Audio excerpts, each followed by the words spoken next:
Bom dia. Bom dia, Murilo. Minha TV antiga lá em cima do meu guarda-roupa. Ó, minha TV antiga de futebol. Nossa senhora. Não sei o que eu vou fazer com esses negócios. Esses lixos eletrônicos é um problema para a humanidade. É. Isso é sério. É um problema para a humanidade, lixos eletrônicos, porque são Professor, altamente tóxicos, né? Oi. você sabia que no Canadá você é multado se você jogar fora um lixo eletrônico? Você tem que pagar para mandar para reciclagem. Ah, eu não sabia. Poderia talvez até imaginar, mas saber eu não sabia.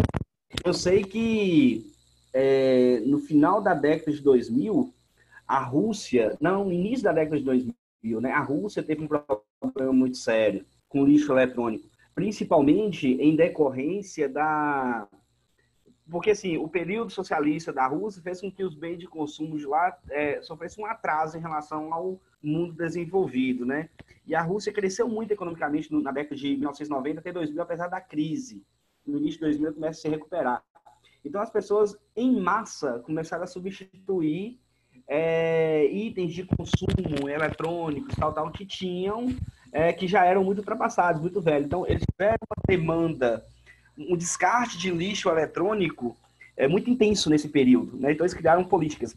Na Europa, para você ter ideia, que é o que você está me falando, corroborando o que você está me falando, existem empresas que exportam lixos eletrônicos. E no Brasil, existem empresas que importam lixos eletrônicos, porque aqui consegue-se aproveitar alguma coisa que é descartado lá. Não só o lixo eletrônico, de maneira criminosa, até outros tipos de lixo, também como lixo hospitalar. Mas lixo é um problema para a humanidade. Um problema seríssimo para a humanidade.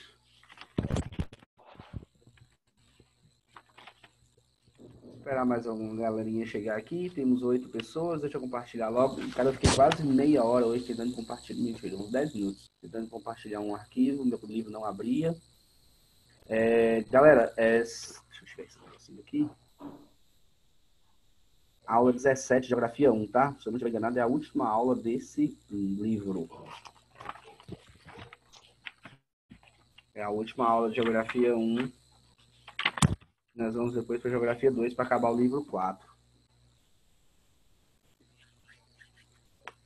11h03, esperar 11h05 para começar. Hoje vai ser rápido. Semana passada eu falei que seria e não foi. Hoje eu acho que vai ser. Bom dia. O chat está no privado. Nós estamos mais fazendo a redução dos exercícios para evitar atrasos? Sim, Alice, foi uma orientação do Danilo, de eu não corrigir os exercícios para não atrasar muito o conteúdo. E, segundo ele, também não é muito, como se diz, não sei se eu posso falar necessário, mas não é muito prático corrigir as atividades humanas. Enfim, mas eu sempre falo o seguinte, se tiver alguma questão que você tentou fazer lá e não conseguiu e tem algum debate, você traz que a gente debate ela na aula seguinte, entendeu? Nessa aula, por exemplo, eu peguei uma questão que eu vi lá nas atividades propostas que eu acho que compensa a gente dar uma discutida, mas foi uma orientação do Danilo. Se vocês acharem necessário discutir algumas questões, é só me falar, que a gente debate. Você quer me passar e eu preparo elas para a próxima aula? Você pode me mandar no WhatsApp depois quais são as questões que eu trago ela ou, não sei, eu acho que individual ou coletivamente. Não sei o que você achar melhor. Assim, uma pessoa levanta a dúvida, eu acho interessante, talvez as outras pessoas também estão com dúvidas da mesma questão. Se você quiser me passar elas, eu monto os slides na próxima aula, a gente trabalha elas, entendeu?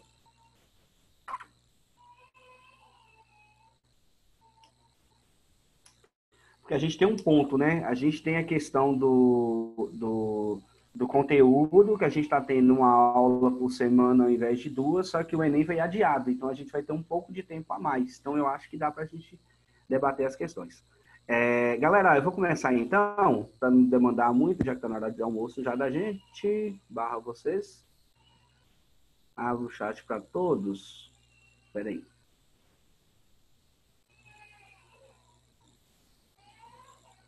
Abri o chat para todos, Brenda. Verdade. É por causa dos meninos do Fundamental. Aí eu programo o Zoom e fica para todos a mesma coisa. O Fundamental é horrível, não faz conversa paralela no chat do Zoom. Enfim. Mas tá bom. Galera, aula 17, Geografia 1, página 29 do livro. Então, vamos debater sobre as questões populacionais, sobre a dinâmica populacional da população brasileira. Pois é. Obrigado pelo entendimento. Então, vamos falar sobre a dinâmica da população brasileira. Quando a gente fala de dinâmica populacional, a gente está falando do crescimento populacional, taxa de natalidade, taxa de mortalidade, como que a população brasileira vai se comportar. A população brasileira, pelas melhorias que a gente tem, pelas mudanças que a gente tem no nosso padrão de vida, principalmente relacionado a questões econômicas, a gente deixa de ser um país essencialmente rural e passa a ser um país urbano. Então, a nossa dinâmica populacional vai obedecer esse ritmo de mudança do nosso perfil socioeconômico. Então, até 1940, eu vou falando de acordo com os tópicos que está aqui, galera. Os tópicos aqui é de acordo com de acordo com o livro, né? De acordo com o texto do livro de vocês aqui. Então, até 1940, a gente tem um crescimento pouco significativo, crescimento populacional pouco significativo, devido às altas taxas de natalidade e mortalidade. Então, a gente está naquela primeira fase da transição demográfica, né? Onde se considera 4 fases da transição demográfica, a gente está na primeira fase da transição demográfica, que tem um crescimento populacional estagnado devido a altas taxas de mortalidade. Nascem muitas crianças, morrem muitas crianças. Uma das justificativas que a gente tem para isso é a questão da mão de obra rural. As famílias moravam essencialmente nos campos e utilizavam essas mãos de obra familiar dentro das suas lavouras para produzir. Então, as pessoas tinham muitos filhos e utilizavam esses filhos como mão de obra. É uma das justificativas. Não pode ser considerada a única justificativa para que as pessoas tenham filhos. Eu sempre cito o seguinte exemplo, apesar de ser um exemplo pessoal, mas assim, a minha bisavó teve 21 filhos. Não quer dizer que ela planejou os 21 filhos para ter 21 pessoas trabalhando no campo. Ela, no caso dela, que era uma pessoa que morava no interior, numa região muito pobre, que era no sertão nordestino, ela não tinha conhecimento sobre métodos contraceptivos, apesar de ter tido esses filhos há 40, 50, 70 anos atrás, né? De 90 anos para cá, ficou tendo filho por 20 anos. Coisa bizarra.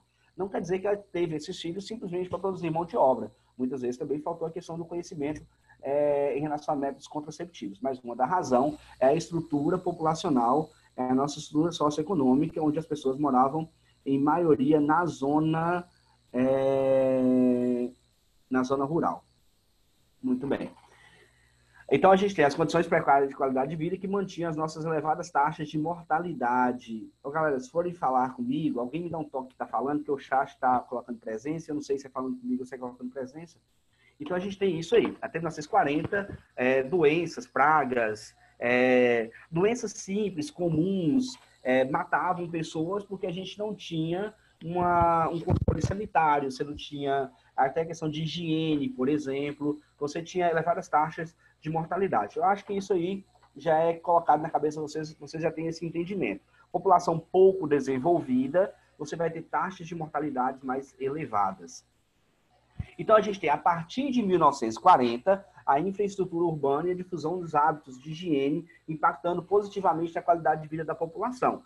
Se vai impactar positivamente a qualidade de vida da população, o primeiro indicador que vai cair é o indicador de mortalidade, são as taxas de mortalidade. As pessoas vão começar a morrer menos, né? Você vai ter menos pessoas morrendo por infecção, menos pessoas morrendo por dor de barriga, enfim, mas vai continuar nascendo, isso é importante. Então, o primeiro indicador que vai cair, lembra da transição demográfica da aula passada? O primeiro indicador é sempre de mortalidade. Então, você vai ter um aumento na diferença entre natalidade e mortalidade, que vai provocar um crescimento populacional muito grande, que é chamado de explosão demográfica, que é essa fase, né, em alguns gráficos na primeira, outros gráficos na segunda fase da transição demográfica. Não esqueçam disso. O primeiro indicador que vai cair vai ser sempre o de mortalidade, mantendo altas taxas de natalidade por um determinado período, né? E esse período, no caso do Brasil, ele vai consistir entre 1940 e 1970, né? Que vai ser onde a gente tem a maior proporção de crescimento populacional. As nossas taxas de crescimento populacional vai ser maior nesse período, dado que em 30 anos a população vai mais que dobrar, tendo um acréscimo de 130% em sua população, né? Então, a gente vai ter esse período de 1940 e 1970, um crescimento na população total muito grande. Beleza. Galera, entre as décadas de 50 e década de 70, o Brasil não vai ficar de fora das ideias neomalthusianas, das ideias marxistas, reformistas. Então, citando o livrinho de vocês, eu coloquei aqui o seguinte, ó.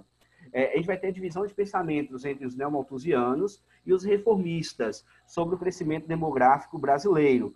Só para relembrar o que é isso. Os neomalthusianos vão falar, aí, nós somos pobres porque esse povo tem muito filho, e se tem muito filho, a gente não tem dinheiro para se desenvolver. Aí os marxistas vão falar, não, eles têm muitos filhos porque o Estado não faz nada, o Estado não melhora a qualidade de vida desse povo. Quando melhorar a qualidade de vida desse povo, as taxas de fecundidade vão cair naturalmente. E vira aquele imbróglio de ideologias políticas também quanto à questão populacional.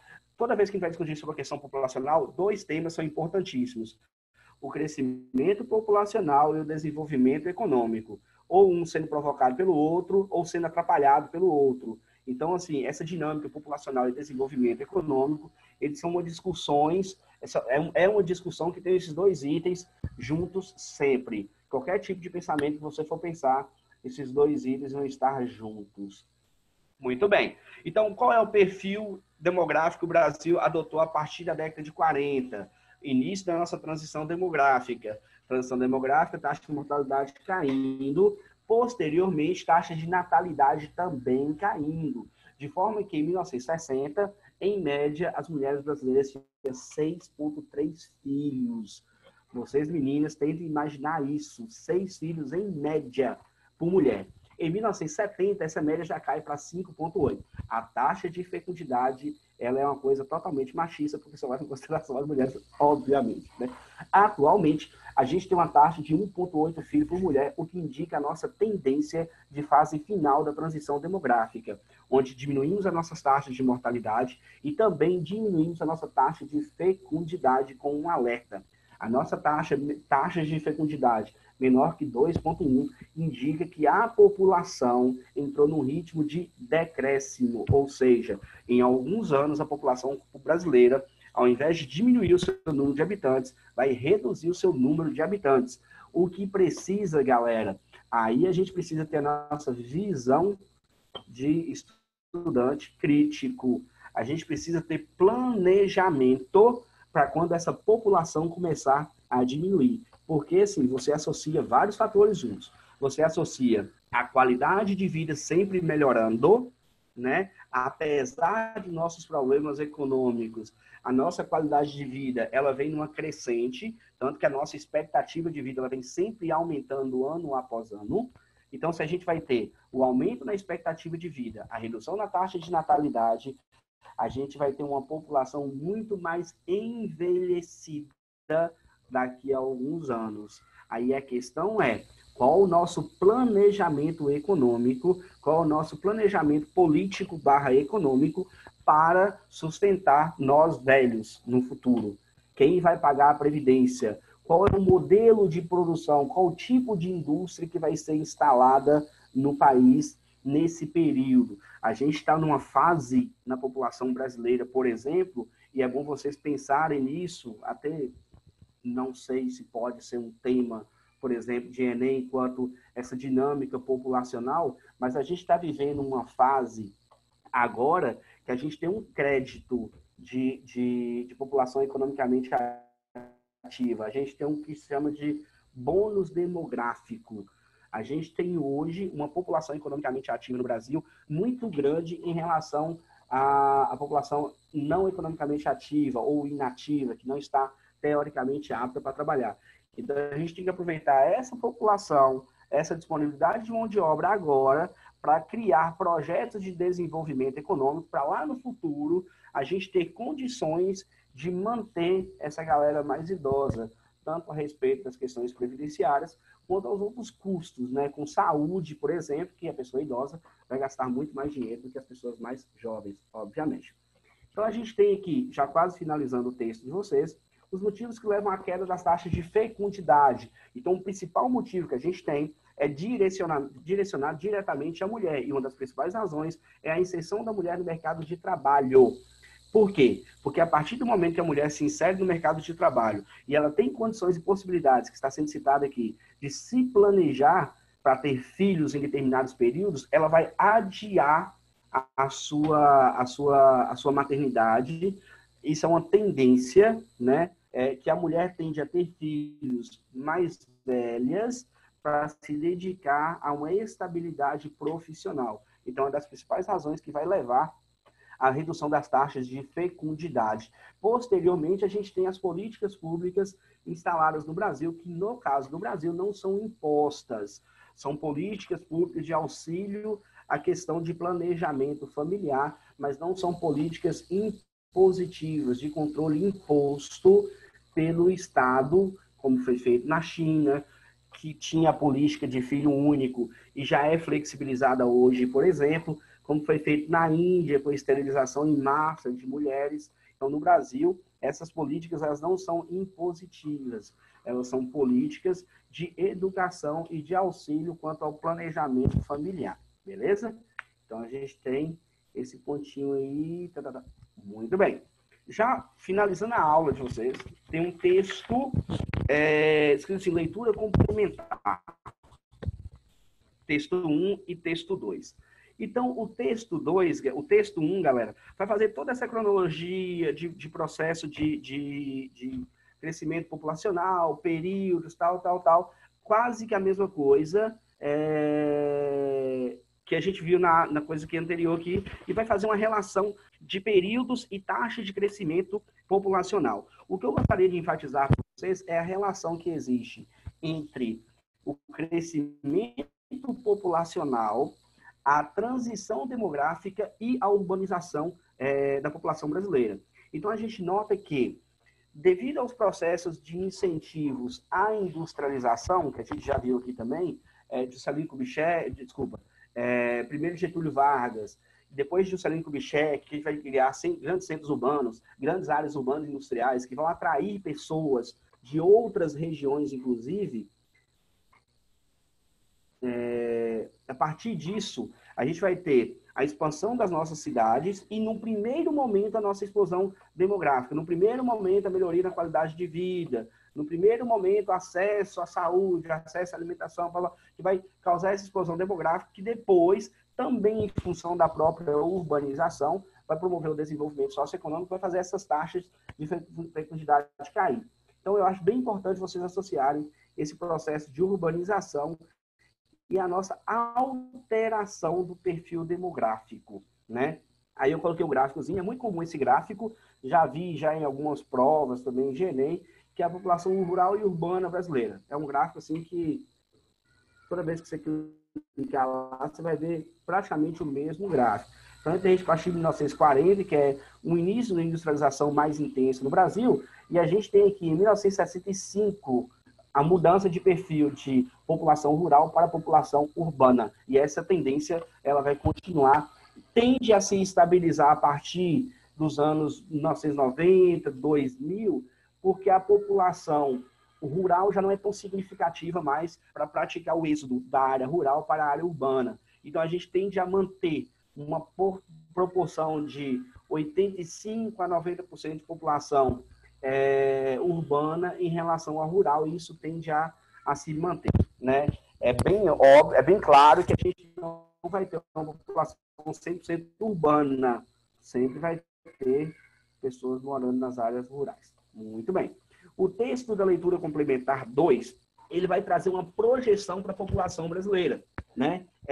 Então, traz uma projeção para o nosso ritmo de crescimento demográfico, nosso ritmo de crescimento pequeno, cada vez mais caindo, devido às alterações das taxas de fecundidade, que tende a cada vez mais cair, né? Então, para entender isso, aí eu coloquei aqui umas projeções por pirâmides econômicas demográfico aqui, que em 1940, não, desculpa, em 2040, a gente vai ter uma população já na faixa de 60 e 64 anos, muito mais numerosa do que o que a gente tem hoje. Aí que é necessário a discussão sobre reformas do sistema previdenciário. Não estou defendendo a reforma em si, o tipo de reforma, né, que foi proposto nos últimos 20 anos. Eu acho que todos eles têm falha, mas existe uma necessidade de rever essas políticas previdenciárias por razões óbvias, né? Não vai ter dinheiro para sustentar essa galera toda idosa se não tiver uma simples reforma. O Estado vai falir, né? O Estado ele não tem dinheiro, ele depende de arrecadação. Se não tiver reformas, ele vai falir em relação a isso. E em 2060, a gente tende a ter uma população idosa e muito jovem maior do que a população ativa, que é onde a gente demanda de um planejamento econômico para não sofrer. Porque você imagina que o Japão, que é um país extremamente desenvolvido, que já está numa pirâmide estável, né? O Japão já tem uma pirâmide mais linear, já não tem essa barrigona grande aqui, porque já há muito tempo passou pela fase de transição demográfica. Mas o Japão sofre, por exemplo, com escassez de mão de obra e crises econômicas relacionadas a isso, problemas quanto à produtividade relacionada à mão de obra. Imagine o Brasil, que ainda está vivendo praticamente a segunda revolução industrial ainda, né? A gente está entrando na terceira revolução industrial. A gente precisa criar projetos e planejamentos futuros para conseguir atender as demandas dessa população mais idosa, que segundo as projeções indicam para 2060. Uma outra coisa importantíssima, galera, que é importantíssimo vocês pensarem, é na questão do perfil desigual que a população brasileira tem. Por isso, eu peguei essa questãozinha da questão 3 aqui. Na verdade, eu peguei a questão, não foi nem para discutir a questão em si, porque eu acho que a questão é uma questão relativamente fácil de respondê-la, né?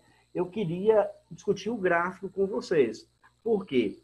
O que esse gráfico traz para a gente aqui? Ele vai trazer para a gente aqui o censo demográfico por região desde 1940 a 2010. Então, o que a gente nota aqui? Primeira coisa, é que o ritmo de crescimento da população brasileira, pá, beleza.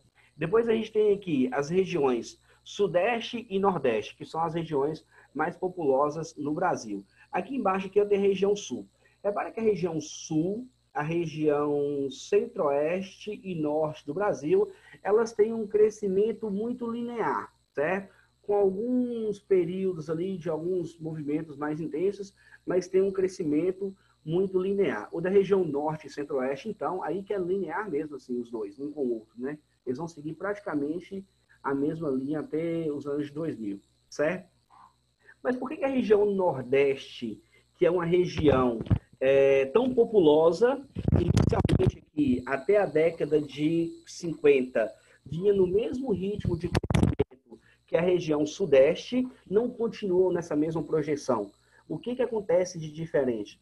Aí que a gente precisa entender as desigualdades na formação do espaço brasileiro, né? As taxas de mortalidade na região Nordeste, elas vão continuar sendo mais elevadas por um período maior que as taxas de mortalidade da região Sudeste. Esse é um ponto. O outro ponto é que as condições de vida da região Nordeste sendo inferiores às condições de vida da região Sudeste, tanto pelas questões de formação do espaço, desigualdades promovidas pela própria construção do espaço regional, a gente tem um problema da seca na região Nordeste, que vai impactar negativamente a qualidade de vida. Então, houve um processo de migração muito intenso da região Nordeste para a região Sudeste no Brasil até a década de 80. Então, a gente tem, inicialmente, um perfil demográfico parecido entre região Nordeste e Sudeste, que depois eles vão se distanciar, né? Principalmente por conta da qualidade de vida da região Nordeste, que vai manter as taxas de crescimento menor por conta da taxa de mortalidade e vai expulsar uma galera de lá por conta das suas condições de vida ruins, mandando para a região Sudeste do Brasil, principalmente para a região de São Paulo, né? São Paulo e Rio de Janeiro, mas principalmente para a região de São Paulo. Então, eu queria trabalhar isso aqui com vocês nesse gráfico. A questão em si eu acho que não demanda trabalhar, porque é uma questão muito tranquila. Bacana? Quanto tempo que eu falei hoje? Falei hoje por 25 minutos, tá bom. Galera, vocês querem perguntar alguma coisa?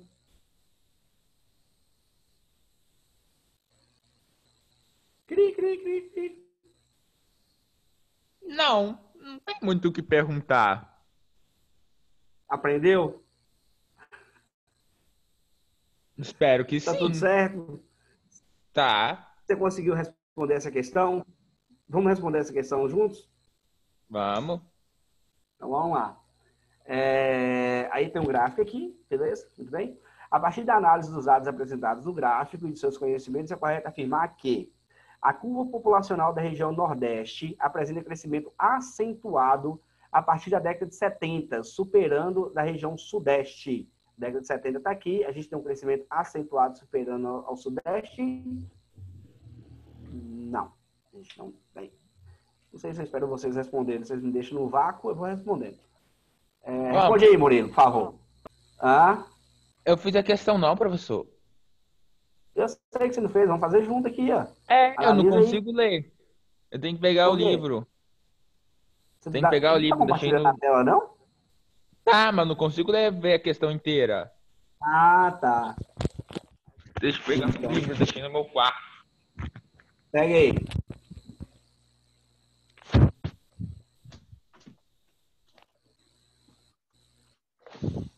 Calma aí.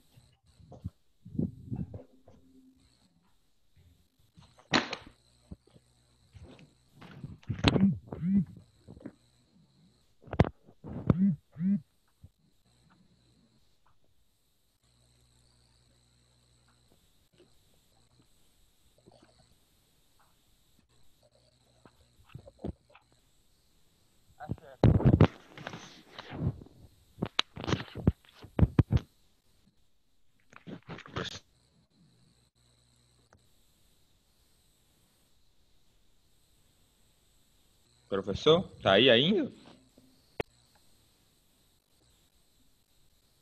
Oi. Ah, Pode tá, ir? você tá aí ainda. Vamos Ó, lá. a região sul manteve... Vamos lá. A região sul, letra B. A tá fora. B. A região sul manteve constante seus índices de crescimento populacional em todo o período analisado, esperando um forte fluxo migratório para a região. A questão já é contraditória em si, porque se ela tivesse um fluxo migratório, obviamente não seria um fluxo migratório em 70 anos, ela não teria um crescimento constante. E a gente sabe que a região sul do Brasil, ela não tem esse indicativo de receber. Pelo contrário, você vai ter um fluxo migratório de saída da população a partir da década de 70, principalmente na região centro-oeste do Brasil. A curva populacional da região sudeste, a partir da década de 80, apresenta um crescimento mais acelerado do que a curva populacional do Brasil. Vamos analisar aqui, década de 80, Sudeste está aqui, está no crescimento relativamente contínuo, enquanto a população brasileira apresenta um crescimento mais Professor, amplo. Pode falar. se você pensar, isso nunca seria certo, porque se a população, se o crescimento da população brasileira é a soma deles, nunca vai ter como ela ser mais acelerada. Não, mas espera aí, a gente está falando da porcentagem de crescimento, Ah, tá, da não do porcentagem. número total de pessoas, entendeu? É a porcentagem de crescimento. Então, o gráfico ele te dá essa percepção. Tranquilo? Entendi. Apesar de as regiões Nordeste e Sudeste, na década de 40, possuírem número populacional semelhante, que é o que eu falei aqui, a curva da região Nordeste supera a da região Sudeste a partir da década de 70. Por quê? Ah, tá. A curva da região Nordeste supera... É a mesma coisa? Para mim, essa alternativa D e A tá a mesma coisa. Enfim.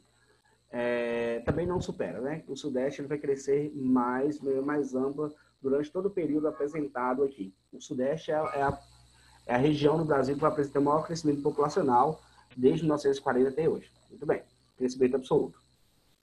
As regiões Norte e Centro-Oeste, em todo o período analisado, apresentam comportamentos próximos, em seus números absolutos da população. Está uma linha em cima da outra aqui, ó. Ela só vai se diferir um pouquinho a partir da década de 2000. Então a resposta certa é a letra D. Tranquilo? Eu acho que é uma questão bem fácil também de responder. Galera, para mim, essa aula aí, como o Murilo disse, não tem muito o que discutir. É um conteúdo muito descritivo também, tem pouco interpretativo. Cadê a Alice? Alice, se você quiser mandar para mim as questões, a gente discute na próxima aula. Para mim não tem problema, ou a gente pode fazer uma segunda aula na semana também para falar de algumas questões também específicas. É só combinar com o Danilo também, tá bom? Do mais, galera, manda para mim que eu falo com o Danilo lá, qualquer coisa a gente marca uma segunda aula na semana também, para mim tá tranquilo. Galera, até semana que vem, beijos, fiquem com Deus. Tchau. Até a próxima aula. Tchau, Moreira.